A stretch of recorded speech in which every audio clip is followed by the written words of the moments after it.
Dobro. History. Archive. 2007년 크리스마스였죠. 바로 그날 시작된 한 사건이 대한민국 전체를 엄청난 충격과 슬픔에 빠뜨렸습니다. 바로 안양 초등생 실종 살인 사건인데요. 오늘 이 시간에는 이 비극이 어떻게 시작됐고 또 우리 사회에 어떤 깊은 상처와 교훈을 남겼는지 자세히 한번 들여다보겠습니다.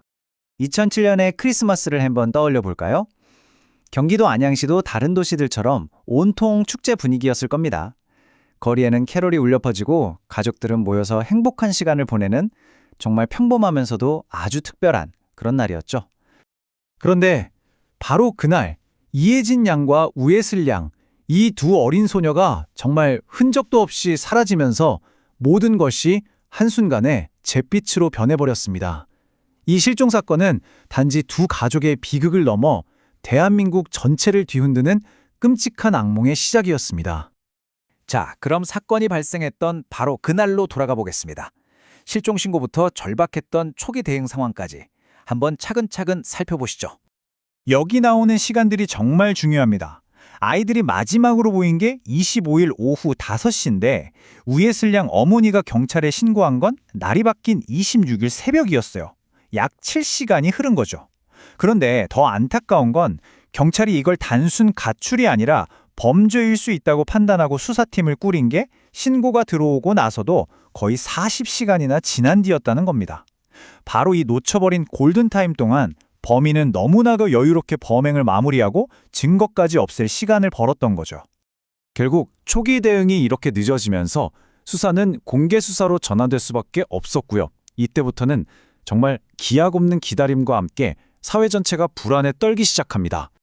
77일, 아이들을 찾기 위해서 경찰과 자원봉사자 수만 명이 동원돼서 안양 일대를 정말 샅샅이 뒤졌습니다.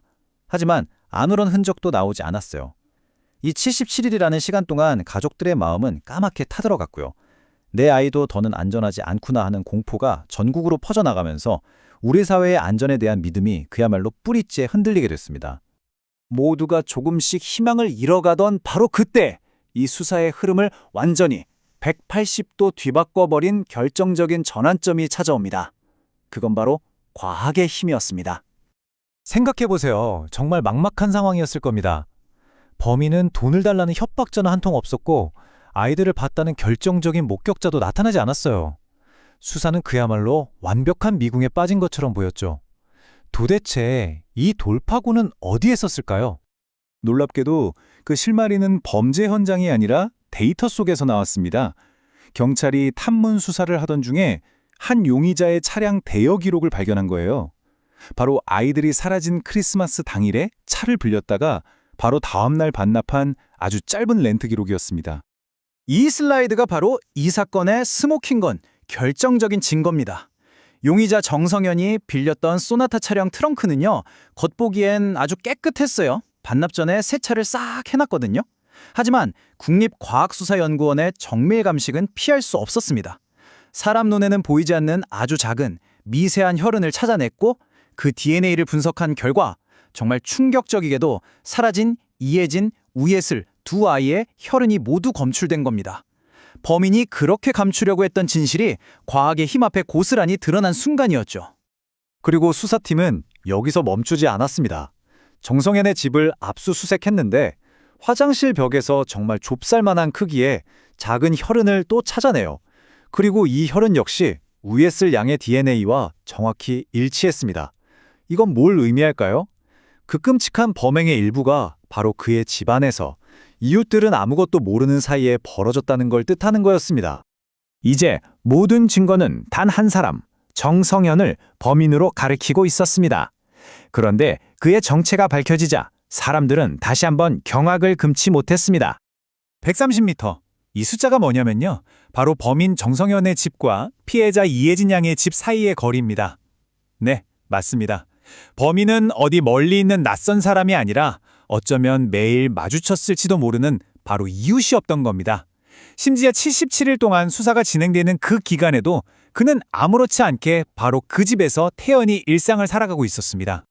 이 사람의 사이코패스적인 면모를 가장 잘 보여주는 대목이 아닐까 싶습니다. 사형수로 감옥에 있던 2014년에 자신을 살인마라고 보도한 언론사를 상대로 명예훼손 소송을 겁니다. 3명의 생명을 무참히 앗아간 범죄자가 자신의 명예를 운운하다니 그에게 반성이나 죄책감이라는 게 조금도 없다는 걸 명백하게 보여주는 사건이었죠. 정성현이 자백을 하면서 아이들은 결국 차가운 모습으로 발견됐습니다. 이혜진 양은 수원 야산에서 10조각으로 참혹하게 훼손된 채 발견됐고요. 우예슬 양은 시흥의 한 하천에서 시신 일부만 수습되었습니다. 범인은 신원 확인을 어렵게 만들고 증거를 없애기 위해서 정말 상상조차 하기 힘든 잔혹한 짓을 저질렀던 겁니다. 그런데 수사가 진행되면서 정말 더 끔찍한 사실이 밝혀집니다. 정성현은 이 사건 이전에도 2004년에 군포에서 40대 여성을 살해했던 연쇄살인범이었습니다. 그의 범행 동기는 특정인에 대한 원한 같은 게 아니었어요. 그냥 여성과 사회 전체에 대한 막연한 징후와 분노, 그게 전부였습니다. 이 끔찍한 사건은 범인을 검거했다고 해서 끝나지 않았습니다. 우리 사회에 아주 깊은 상처를 남겼고 또 동시에 중요한 변화를 가져오는 계기가 되었습니다. 사법부는 정성현에게 법정 최고형인 사형을 선고했고요. 이 판결은 대법원에서 최종 확정됐습니다. 하지만 아시다시피 대한민국은 1997년 이후로 사형을 집행하지 않고 있기 때문에 그는 지금도 교도소에 수감된 상태입니다. 두 아이의 너무나 안타까운 희생이 그냥 헛된 것만은 아니었습니다. 이 사건을 계기로 우리 사회가 바뀐 것들이 분명히 있거든요. 실종아동이 생기면 경찰이 바로 즉각적으로 대응하도록 법이 강화됐고요. 학교 주변이나 주택가 골목에 방범용 CCTV가 엄청나게 늘어났죠. 그리고 아이들 지문을 미리 등록해두는 지문사전 등록제, 이것도 이 사건 이후로 아주 널리 퍼지게 됐습니다. 아동 안전망을 다시 생각하게 된 아주 중요한 계기가 된 거죠. 하지만 남겨진 가족의 고통은 그걸로 끝나지 않았습니다. 이혜진 양의 아버지는 딸을 잃은 그 깊은 슬픔과 죄책감을 견디지 못하고 10년 동안 고통받으시다가 결국 심정마비로 세상을 떠나셨습니다. 그리고 지금은 딸아이의 곁에 함께 묻혀 계십니다. 이 이야기는 범죄라는 게 한 사람의 생명뿐만 아니라 한 가족 전체를 어떻게 송두리째 무너뜨리는지를 너무나 아프게 보여줍니다. 이 사건은 우리에게 정말 많은 걸 가르쳐줬습니다. 과학 수사가 얼마나 중요한지, 사건 초기의 골든타임이 얼마나 절실한지, 그리고 사회 안전망이 왜 필요한지까지 정말 값비싼 교훈을 얻었죠. 하지만 우리에겐 여전히 너무나도 섬뜩하고 불안한 질문 하나가 남아 있습니다. 가장 큰 위험이 바로 내 옆집 사람처럼 평범하고 친숙한 얼굴을 하고 있을 때 우리는 과연 어떻게 스스로를 지켜야 할까요? 이건 우리 모두가 함께 고민해 봐야 할 문제입니다.